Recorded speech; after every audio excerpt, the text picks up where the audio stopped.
नमस्कार, SBT news में आपका स्वागत है। पेश है 4 मार्च सोमवार सुबह 11:15 बजे राजस्थान की बड़ी खबरें। लोकसभा चुनाव को लेकर भाजपा की ओर से पहली बार सूची जारी की गई है। कांग्रेस पार्टी की ओर से अब तक कोई भी सूची जारी नहीं की गई है। ऐसे में कांग्रेस पार्टी में अब टिकटों को लेकर हलचल तेज हो गई है। भाजपा ने जिस तरह से लिस्ट जारी की है उसे देखते हुए कांग्रेस पार्टी की ओर से रणनीति बदली जा सकती है। राजस्थान में 25 सीटों पर दावेदार अब लिस्ट का इंतजार कर रहे हैं। उम्मीदवारों को लेकर 5 मार्च को कांग्रेस स्क्रीनिंग कमेटी की बैठक होगी। ये बैठक दिल्ली में होगी। कांग्रेस नेता राहुल गांधी ने कहा है कि नरेंद्र मोदी गरीब को हवाई जहाज से यात्रा का सपना दिखाते रहे हैं, लेकिन सच ये है कि उनकी सरकार की नीतियों ने गरीब से रेल की सवारी भी छीन ली है।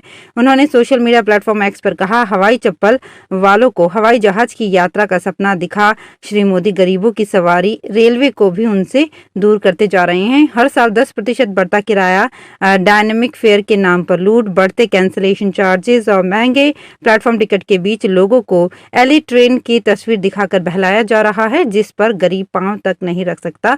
वरिष्ठ नागरिकों तक से उन्हें मिलने वाली छूट छीनकर पिछले 3 वर्षों में सरकार उनसे 3,700 करोड़ रुपए की वसूली कर चुकी है। जैसलमेर में पानी की समस्या को लेकर केंद्रीय जल शक्ति मंत्री गजेंद्र सिंह शेखावत को नारेबाजी का सामना करना पड़ा। पोखरण के झाबरा गांव में जन सुनवाई कार्यक्रम में शनिवार शाम 6:30 बजे कुछ लोगों ने शेखावत के खिलाफ नारेबाजी शुरू कर दी। आरोप लगाया कि इलाके में पेयजल समस्या को लेकर अनदेखी की जा रही है, समस्या का समाधान ही नहीं हो रहा है। इस पर शेखावत ने नाराजगी जाहिर करते हुए कहा, टंकी बनाने के लिए 4 करोड़ स्वीकृत करा दिए थे। आप लोग किस मिट्टी के बने हो? धन्यवाद देने की जगह आप एहसान फरामोशी कर रहे हो, तो मेरा भगवान ही मालिक है। केंद्रीय मंत्री शनिवार को पोखरण, रामदेवरा और भादरिया के दौरे पर थे। उनके साथ पोखरण विधायक महंत प्रतापपुरी भी थे। राजस्थान में भाजपा ने लोकसभा की 25 सीटों में से 15 सीटों पर उम्मीदवारों का ऐलान कर दिया है। भाजपा ने प्रदेश में कई नए चेहरों को जगह दी है, तो 5 पुराने चेहरों के टिकट भी काटे हैं। इसी कड़ी में चूरू से वर्तमान सांसद राहुल कस्वा का टिकट काटकर देवेंद्र झाझड़िया को दे दिया गया है, जिसके बाद अब राहुल कस्वा का पहला रिएक्शन सामने आया है। चूरू से वर्तमान सांसद राहुल कस्वा ने एक्स प्लेटफॉर्म पर पोस्ट करते हुए लिखा कि राम राम, मेरे चूरू लोकसभा परिवार लेकर विश्वास पाकर आपका साथ देकर हर संकट को मात ध्येय मार्ग पर बढ़ते जाएंगे, उत्थानों के शिखर चढ़ते जाएंगे। टोंक में बेमौसम बारिश से हुए फसलों के नुकसान का जायजा लेने के लिए कृषि विभाग के संयुक्त निदेशक वीरेंद्र सिंह सोलंकी एवं उप निदेशक कृषि एवं पदेन परियोजना निदेशक आत्मा दिनेश कुमार बैरवा ने उनियारा क्षेत्र के आधा दर्जन गांवों का दौरा कर फसल स्थिति का जायजा लिया। कृषि विभाग के संयुक्त निदेशक वीरेंद्र सिंह सोलंकी ने बताया कि बेमौसम हुई बारिश से हुए नुकसान की भरपाई के लिए जिन किसानों ने अपनी फसलों का बीमा करा रखा है और फसल कटाई के उपरांत खेत में सूखने के लिए रखी फसलों में खराबा होने पर 72 घंटे में बीमा क्लेम को सूचना देनी होगी, तभी फसल का बीमा क्लेम मिल सकेगा।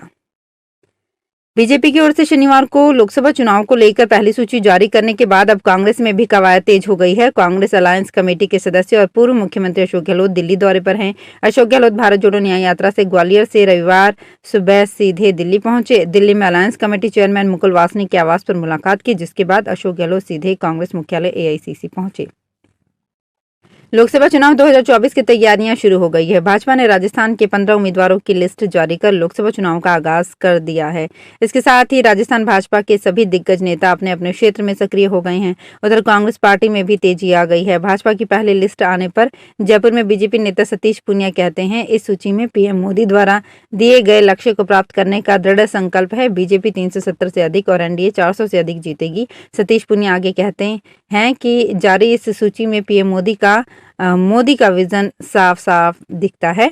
इससे पता चलता है कि राजस्थान में मिशन 25 और भारत में मिशन 370 पूरा होगा।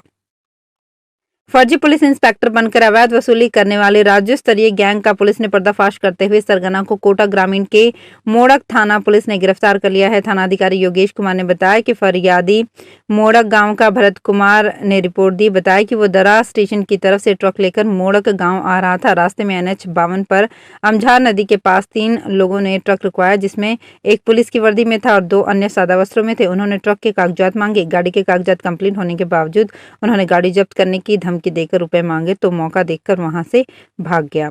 पुलिस ने रिपोर्ट पर मामला दर्ज कर अनुसंधान शुरू कर दिया है।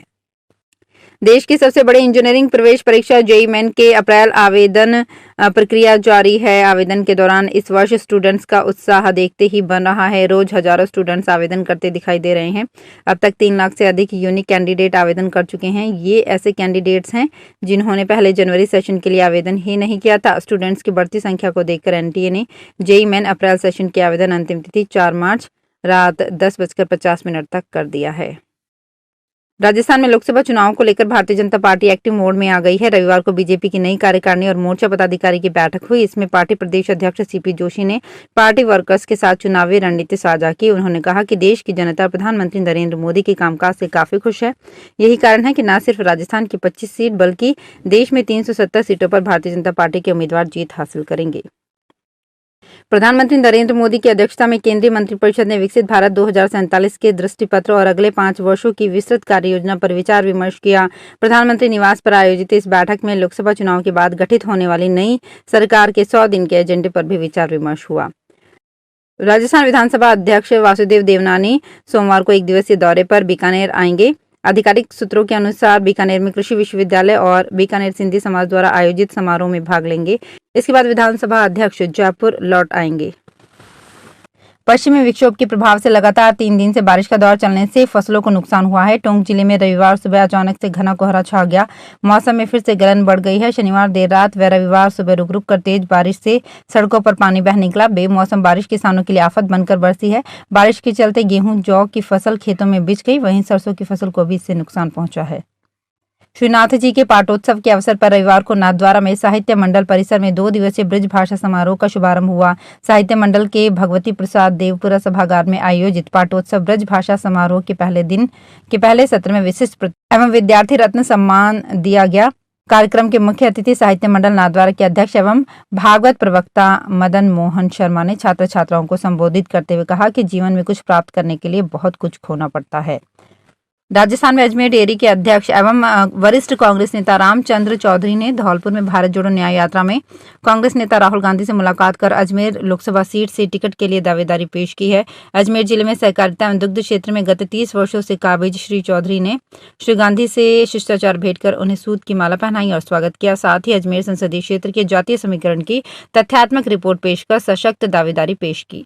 तो फिलहाल इस बुलेटिन में इतना ही। फिर हाजिर होंगे कुछ और बड़ी खबरों के साथ।